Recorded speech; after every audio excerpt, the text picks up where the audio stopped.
हो सकता। और इसी की वजह से आप ये देखिए कि अजमल कसाब से कुछ दिन के भीतर ही अफजल गुरु को फांसी के तख्ते पर लटकाना सरकार ने अपनी मंशा और सोच 4 दोनों महीने के अंदर ही। बहरहाल हम रुक करेंगे, आंचल कुछ कहना चाह रही हैं, लेकिन आंचल इसके पहले हम एक बार फिर से अपने दर्शकों को गृह मंत्री सुशील कुमार शिंदे का वो बयान सुनवा देते हैं जिसके बारे में उन्होंने मीडिया को जानकारी दी।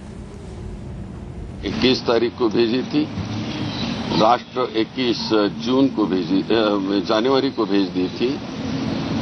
राष्ट्रपति जी ने हमारे पास 3 जनवरी को फाइल उन पर सिग्नेचर 3 फरवरी को सिग्नेचर कर दी, 4 फरवरी को उस फाइल पे मैंने सिग्नेचर कर दी और आगे की कार्रवाई करने के लिए भेज दी। 8 तारीख तय हो गई थी जुडिशियरी से और सुबह 8 बजे का टाइम भी तय हो गया था। तो 8 बजे आज सुबह तिहाड़ जेल में उनको फांसी दी थी। गृह मंत्री को आप सुन रहे थे साफ तौर से इस बात का जिक्र करते हुए कि 3 तारीख को राष्ट्रपति ने हस्ताक्षर कर दिए थे, 4 तारीख को उन्होंने खुद दस्तखत किए और उसके बाद ये पूरा मामला आगे बढ़ा और 9 तारीख को आज सुबह 8 बजे उसे फांसी पर तिहाड़ जेल में लटका दिया गया और ठीक 9 बजे उसको वहीं पर दफन कर दिया गया, सुपुर्दे खाक कर दिया गया। हमारे तमाम मेहमान यहाँ पर बने हुए हैं। आंचल, आप कुछ कहना चाह रही थी? मैं मनीष आपसे ये पूछना चाहूंगी, इससे थोड़ी देर पहले हमने उमर अब्दुल्ला की भी जो साउंड बाइट आई थी वो सुनी थी। उसमें उन्होंने ये कहा था, ये गुजारिश की थी कि डेथ वारंट, और स्पेसिफाई करने की कोशिश की थी कि डेथ वारंट देखिए हमारी राज्य सरकार का कोई लेना देना नहीं था, हमारी राज्य सरकार की कोई भूमिका नहीं थी। उनको तो बल्कि कल रात को 8 बजे इस बात की जानकारी मिली कि अफजल को आज फांसी दी जानी है। तो कहीं ना कहीं उमर अब्दुल्ला ने फूक फूक कर कदम रखने की कोशिश की है जम्मू कश्मीर के हालात को देखते हुए, आपको लगता है?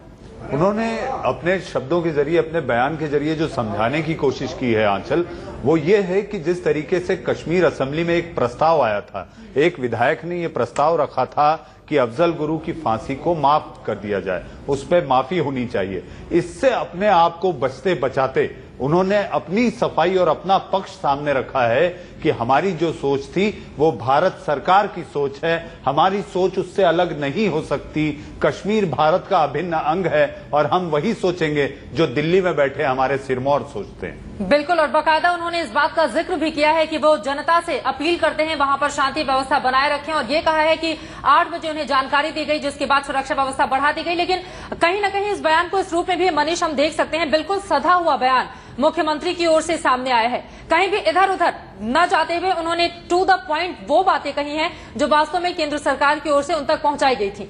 देखिए, नपे तुले शब्दों में उन्होंने अपने जवाब दिए। कल रात उन्हें इसकी जानकारी देना मैं समझता हूं गृह मंत्रालय के लिए भी जरूरी था, क्योंकि अफजल गुरु का ताल्लुक सीधे तौर पर कश्मीर से होता है। वहां पर हालात क्या होंगे, तमाम जो इनपुट और जानकारियां हमारी सुरक्षा एजेंसियों को और खुफिया एजेंसियों को आ रही थी, उस पे एडवाइजरी जारी करना, उस पे तैयारी करने के लिए कश्मीर में उनके वजीर आला को वक्त देने की जरूरत थी। और इसी के तहत मुझे ऐसा लगता है कि सरकार ने, कि गृह मंत्रालय ने जो कल उन्हें सूचित किया, उसके बाद ये प्रक्रिया बढ़ी और वहां पर पैरामिलिट्री फोर्सेस और सेना को अलर्ट पर रखा गया। लेकिन उमर अब्दुल्ला का ये कहना कि डेथ वारंट में राज्य सरकार की कोई भूमिका नहीं थी, ये मामला जम्मू कश्मीर में दर्ज नहीं हुआ, दिल्ली में दर्ज हुआ, और ये कहा कि हमने कहीं पर दस्तखत नहीं किए, स्वीकृति नहीं दी, ये क्यों कहा गया? ये वो अपनी सफाई देना चाह रहे थे जो उन जम्मू कश्मीर की जनता को, जम्मू कश्मीर जनता को, और साथ साथ देश में जो एक मैसेज गया था कि भाई जम्मू कश्मीर असेंबली में, उस विधानसभा में अगर ये इस तरह का प्रस्ताव आता है तो ये सारी जेएनके पर उंगली उठने वाली स्थिति है। और उसका मुखिया कौन है? मुख्यमंत्री उमर अब्दुल्ला। तो ये संदेश एक तरह से जिस संजीदगी के साथ वो अपने शब्दों को नाप तौल कर बोल रहे थे आंचल, मेरे ख्याल से वो ये देश को संबोधित कर रहे थे कि हम कभी भी अपनी सोच लादना नहीं चाहते थे, ना ही उस विधायक की सोच। उनका अपना विचार था जो असेंबली में उन्होंने ये प्रस्ताव लाने की बात की थी, लेकिन इससे सरकार सहमत नहीं, हमारी नेशनल कॉन्फ्रेंस सहमत नहीं, और हम वही सोचते हैं, वही करते हैं, उसी चीज को आगे बढ़ाते हैं जो भारत की सरकार दिल्ली में बैठकर फैसला लेती है। बिल्कुल, भारत की सरकार दिल्ली में बैठकर जो फैसला लेती है उसी प्रक्रिया को आगे बढ़ाया है। उमर अब्दुल्ला ने जब मीडिया से मुखातिब हुए थे और साफ तौर से उन्होंने इस बात का जिक्र किया है कि जो घाटी के लोग हैं, जो जम्मू कश्मीर के लोग हैं, वो शांति बनाए रखें, क्योंकि इसका फायदा कुछ चरमपंथी गुटों की ओर से लिया जा सकता है। शांति व्यवस्था कायम रखने की बात कही और ये भी कहा है कि सुरक्षा के पुख्ता प्रबंध इस वक्त जम्मू कश्मीर के अंदर किए गए हैं और यहाँ पर अलग अलग प्रतिक्रिया चारों तरफ से देखने के लिए मिल रही है। एक बार फिर से हम सुनीता जी आप ही का रुख कर लेते हैं। उमर अब्दुल्ला की ओर से प्रतिक्रिया दी गई, बीजेपी ने भी कहा स्वागत किया इस फैसले का, और हर तबके से जाहिर तौर पर, क्योंकि इंसाफ का हम इंतजार कर रहे थे पिछले 12 सालों से, और वो 8 लोग जो शहीद हुए थे इस हमले के दौरान उनके परिवार को भी इंतजार था। लेकिन क्या आपको नहीं लगता कि अगर थोड़ी जल्दी तत्परता दिखाती सरकार इसमें, तो एक अच्छा मैसेज जनता के बीच जाता? बहुत सही कह रही हैं आप, देर आए दुरुस्त आए तो है, लेकिन बहुत देर कर दी, बहुत देर कर दी है। ये अगर ऐसे ही हर चीज में देर करते रहेंगे तो पता नहीं कितने और ऐसे मुकाम होते रहेंगे। हीनियस क्राइम में भी जब डिले होता है तो 10 और पैदा हो जाते हैं। इसी तरह से जब देशद्रोही कोई पकड़ा जाता है और उसकी सजा में डिले होता है तो 10 देशद्रोही और पैदा हो जाते हैं। तो ये सब इन लोगों को अब समझना होगा। और कितना सॉफ्टली बोल रहे हैं। जब इनको कैग के बारे में बोलना होता है तो सरकाज़म आ जाता है। मैम लेकिन दोनों मामला तो अलग है ना, आतंकवाद का और सीएजी का मामला बिल्कुल अलग है। लेकिन आप आतंकवाद के मुद्दे पे जब किसी आतंकवादी को आपने फांसी पर चढ़ा रखा हो, उस वक्त आप उसको बिल्कुल पब्लिसिटी उस चीज की आप नहीं कर सकते। पब्लिसिटी की बात नहीं है। जब आप बोल रहे हैं, चाहे वो होम सेक्रेटरी बोल रहे हैं, चाहे शिंदे बोल रहे हैं, चाहे दिग्विजय सिंह बोल रहे हैं, ऐसे डरे डरे क्यों बोल रहे हैं? जो किया है बहुत अच्छा किया है तो उसको ढंग से तो बोले, जैसा इनका अपना हमेशा वाक्य रहता है, हमेशा इनके जो बयान आते हैं उस जोश खरोशी से तो बोले कि कुछ अच्छा किया है। अभी इतना डरे हुए लग रहे हैं मुझे, मैं बता नहीं सकती हूँ। ये लोग डरे हुए इसलिए भी हैं कि अभी ये दूसरे जो केसेस हैं ये भी उनको एकदम से खत्म करने चाहिए। पंजाब के कुछ उग्रवादी हैं जिनको इन्होंने फांसी पर लटकाना है, जिसके लिए प्रॉब्लम हो रही है, और काफी जो एक्स आर्मी ऑफिसर्स हैं उनको भी हरेसमेंट अभी हुई है उसकी वजह से। और आपके जो 25-30 जो डिस्ट्रिक्ट हैं नक्सलवादियों ने जो ले रखे हैं, उनके लिए आप क्या करेंगे? तो जो ये प्रॉब्लम्स हैं इतनी ज्यादा हैं और इन्होंने इतने ज्यादा साल तक 60 साल तक इन्होंने सॉल्व करने की, मैं ये कहूंगा कि कोशिश भी नहीं करी है, तो ये पूरे कंट्री को भुगतना पड़ रहा है। ये चीजें नेताओं को नहीं भुगतनी पड़ रही हैं, वो अपनी लूट में लगे हुए हैं। उनके लिए ये बहुत अच्छा डिस्ट्रैक्शन है कि ध्यान लोगों का दूसरी तरफ गया। ये कंट्री एक बहुत ही नाजुक मोड़ पे है, बहुत ही पॉवर्टी के अंदर लोग पड़े हुए हैं और उनकी तरफ कोई देख नहीं रहा है। और फिलहाल तो मैं ये कहूंगा कि ये फांसी की बात हो रही है तो ये बाकी के सारे केस 1 महीने में क्लियर एक बार फिर लौटते हैं मेजर दलवीर आज की इस बड़ी खबर पर। मनीष, मैं ये जानना चाहूंगी कि क्या फाइनली इस आज की घटना के बाद सरकार ये संकेत देने में सफल हुई है, सक्षम हुई है कि अब हम सॉफ्ट स्टेट नहीं रहे, हार्ड स्टेट बन गए? देखिए, मेरे ख्याल से इक्का दुक्का घटनाओं को हम ये संदेश केवल नहीं दे सकते कि अब भारत सरकार का रुख बहुत कड़क हो गया है, सख्त हो गया है। लेकिन हाँ, ये एक मेरे ख्याल से पॉजिटिव कदम है, पॉजिटिव स्टेप है, एक सकारात्मक सोच के साथ कि इस तरह के आतंकवादियों को सरकार बख्शेगी नहीं। कानून में, इसमें इम्प्लीमेंटेशन में, एग्जीक्यूशन में देरी हुई है, लेकिन हम बख्शेंगे नहीं। सरकार ने अपनी मंशा साफ की है कि इसमें देरी जरूर हुई है। देरी के उन्होंने अलग अलग कारण गिनाए हैं। जैसा कि मैं पहले कह रहा था, 2007 से लेकर 2012 प्रतिभा पाटिल देश की महामहिम, उन्होंने किसी भी दया याचिका पर अपना फैसला ही नहीं लिया। देख रहे हैं कि अवाम, अब जनता क्या, मतलब एक सेंटीमेंट है, अब वोट बैंक पॉलिटिक्स हो रही है, सीधी सी बात है। तो ऐसे में क्या हो सकता है कि सिर्फ अफसोस किया जा सकता है, प्रोटेस्ट करेंगे कि ये जो जिस तरह से हुआ है, अब उसके क्या कॉन्सिक्वेंसेस कश्मीर में होते हैं, मतलब one can not talk about this, वो नहीं हो सकता। मकबूल भट्ट के हैंगिंग के बाद क्या हाल हुआ था, अब उसके बाद अब अफजल की है। देखिए, मकबूल भट्ट की हैंगिंग, इसमें और फर्क यह है कि मकबूल भट्ट के हैंगिंग में शायद कश्मीर के अवाम या कश्मीर की जनता, वहां के जो नौजवान है, वो सियासी तौर पर पॉलिटिकली इतना जागरूक नहीं था जितना वो इस वक्त। अफजल के मामले में वो जानते हैं किस तरह से from the day 1 till now उसके साथ किस तरह से ज्यादतियां हुई हैं, उसके साथ किस तरह से उसको फेयर ट्रायल नहीं मिला है, वो उनके सामने है। उसके बाद क्या नताज होते हैं उसके, मतलब उनके बारे में नहीं कहा सकता। जो भी सेम मैटर में ही आप भी को एक्यूज थे, जी हो जाते हैं और एक को फांसी दी जाती है, कितना बड़ा, कैसे, किस तरह से देखते हैं पूरे इंसाफ को? मैंने कहा ना कि इंसाफ हुआ ही नहीं है, कहीं भी किसी भी मौके पर इंसाफ नहीं हुआ, किसी भी मौके पर इंसाफ नहीं हुआ है। मैं तो कह रहा हूं, डे 1 से आज तक किसी के साथ इंसाफ नहीं हुआ किसी भी सूरत में।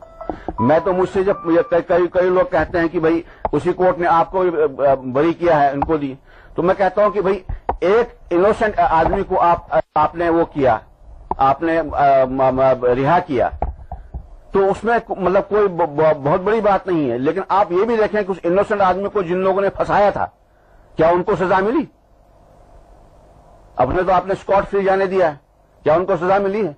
और फिर जिस आदमी को आज फांसी दी है उसके लिए आपने कोई प्रोसीजर फॉलो नहीं किया। उसके साथ जो नाइंसाफी हुई, वो एक आदमी को, इनोसेंट आदमी को छोड़ने से क्या वो धुल जाएंगे ये पाप? 14 के इलेक्शन आ रहे हैं, बिल्कुल लगता है सियासी खेल हुआ है पूरा ये। जी, मैं कह रहा हूं ये पॉलिटिकली मोटिवेटेड डिसीजन है, completely politically motivated decision, completely politically motivated decision, इसमें तो कोई शक ही नहीं। बॉडी के लिए क्या कहेंगे? बॉडी के लिए तो बॉडी को फैमिली क्लेम कर रही है, बॉडी उनको फौरन बॉडी देनी चाहिए। लेकिन सरकार का ये भी रुख आया सामने कि कुछ हिंसा ना भड़के, कहीं कश्मीर ना लेके जाए, जो अफजल गुरु का पैतृक गांव था, तो इस पर भी विचार किया जा रहा है कि ना दी जाए। नहीं तो ये मतलब देखिए, जिस सरकार ने सारे प्रोटोकॉल को वायलेट किया है, उनसे किसी तरह की ये अपेक्षा करना कि वो कहीं पर उनके यहाँ कोई रहम नाम की कोई चीज होगी या उनके पास इंसाफ नाम की कोई चीज है, इसकी अपेक्षा नहीं करनी चाहिए। वो कुछ भी कर सकते हैं, कहीं हद तक भी जा सकते हैं, लेकिन फैमिली का तो ये भी हक था कि वो उसको एग्जीक्यूट करने से पहले वो उससे मिले, उससे बात करें, उनका राइट था, उनसे वो सरकार ने लिया है और दिखाया है जनता को। आखिर इतनी सिक्रेसी क्यों? जैसे कि कसाब के मामले में था, वैसे ही अफजल गुरु के मामले में हम नहीं चाहते थे कि एक ऐसा मीडिया में इस तरह से और तमाम चर्चा होने लगे। तमाम लोगों को सजाए मौत का फैसला मिलता है, गुमनामी में उनका फांसी हो जाती है। जिन लोगों ने हिंदुस्तान पर हमला किया, उनकी भी मौत गुमनामी में होती है। सर, एक आखिरी प्रश्न, डेड बॉडी को लेकर के प्रश्न उठ रहे हैं। कहीं न कहीं साफ तौर पर अफजल गुरु को जिस तरह से फांसी दी गई, आरपीएन सिंह का साफ तौर पर कहना था कि पूरी तौर से सरकार ने जो फैसला लिया है, और सरकार ने जो फैसला लिया है वो पूरी तरह से स्वागत योग्य है। कानून ने अपना काम किया है। गृह राज्य मंत्री आरपीएन सिंह को आप सुन रहे थे, और उसके ठीक पहले आपको बता दें कि जिन 4 लोगों की गिरफ्तारी हुई थी संसद पर हमले मामले में, उनमें से एक आरोपी शख्स जिनको फिलहाल सुप्रीम कोर्ट की ओर से रिहा कर दिया गया था, लेकिन ये जरूर कहा गया था कि शक के आधार पर आपको रिहा किया जा रहा है। गिलानी को भी आपने सुना, और उन्होंने ये कहा है कि इंसाफ नहीं मिला है अफजल गुरु के परिवार वालों को। सीधे राजनीतिक मंशा पर यहां पर सवाल उठाते हुए गिलानी नजर आए। जी चित्रा, आपने बात गिलानी की हुर्रियत का जिक्र किया। हमारे साथ वरिष्ठ पत्रकार विजेंद्र रावत जुड़ गए। विजेंद्र जी, आपने भी सुना गिलानी के बयान को, और उनके तेवर आपने देखे, कुछ ढीले और नर्म पड़े हुए दिखाई दे रहे थे। आपको नहीं लगता कि उनको एकदम सख्ते में आ गए हैं, और उन्हें शायद उम्मीद नहीं थी कि इतना बड़ा डिसीजन पॉलिटिकल सरकार ले लेगी? बिल्कुल बिल्कुल, जिस तरह हमारी पूरे देश को लोगों ने भी, आम लोगों ने भी एक सॉफ्ट स्टेट माना था कि कुछ नहीं होता है, और ये डिसीजन हुआ, मुझे लगता है ये टर्निंग पॉइंट है।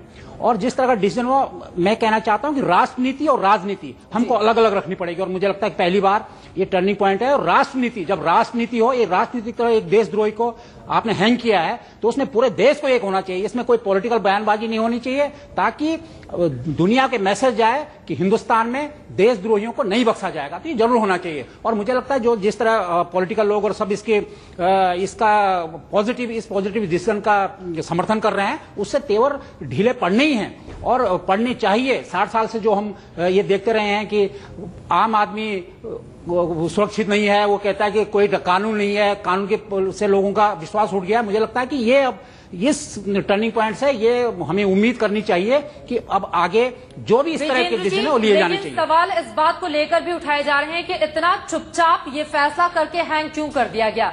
योगी आदित्यनाथ, बीजेपी के सांसद हमारे साथ जुड़े हुए थे, उन्होंने कहा कि सरेआम फांसी दी जानी चाहिए। क्या आपको लगता है कि भारत में ये संभव है?